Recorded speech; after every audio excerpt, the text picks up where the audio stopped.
Stephanie Bell Flint joins us now to talk about surviving breast cancer. And if you have questions, you can send them to the doctors at WLBT.com. I don't think there's anybody who's had breast cancer or any kind of cancer for that matter that won't tell you that it's life-altering. Yes. It is life-changing.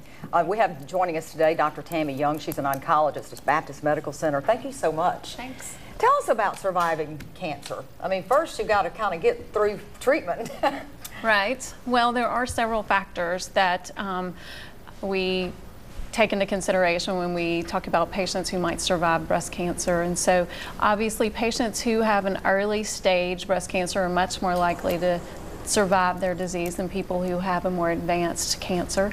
We have seen, though, a decrease in death rates associated with breast cancer. So in the early 90s, we saw a decrease in the risk of dying from breast cancer, and that's continued with about a 3% decrease per year since 1990. That's great.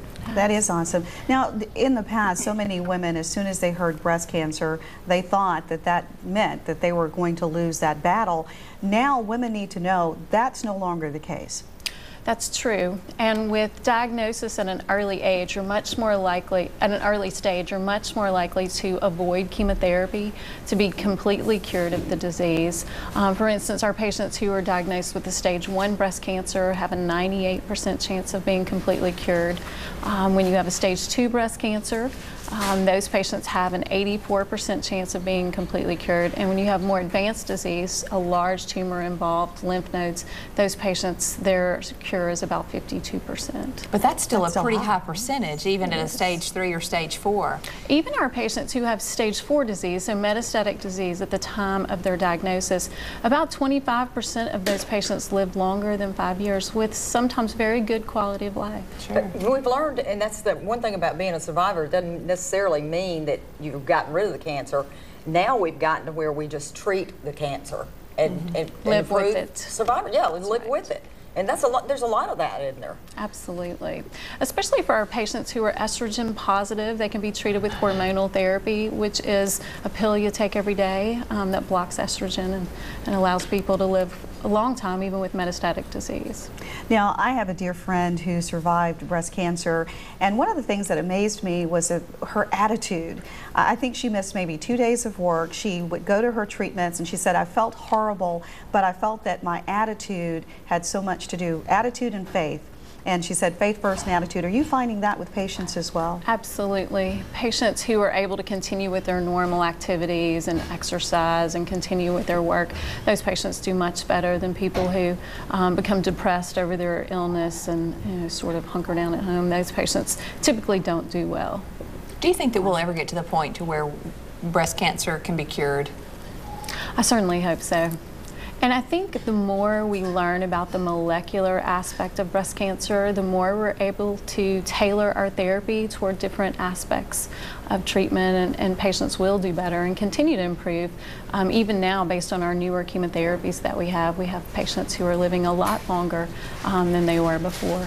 For those people who do get rid of the cancer and not trying to treat it, do they live with a certain amount of fear? Or does that miracle 5-year mark make them feel better, or the 10-year mark? I mean, is that just a constant fear? I think some people are really paralyzed by the fear of recurrent disease, but we know that the majority of people who are going to have recurrence have it within the first 5 years, and that's why we determine survivorship as 5 years without any evidence of recurrent disease. So we have patients, of course, who come every time to our office with lots of anxiety, but for the most part, we can reassure them about cure rates. Well, interesting that you mentioned anxiety. We've gotten an email from a viewer that says, what if your breast is itching and scaly?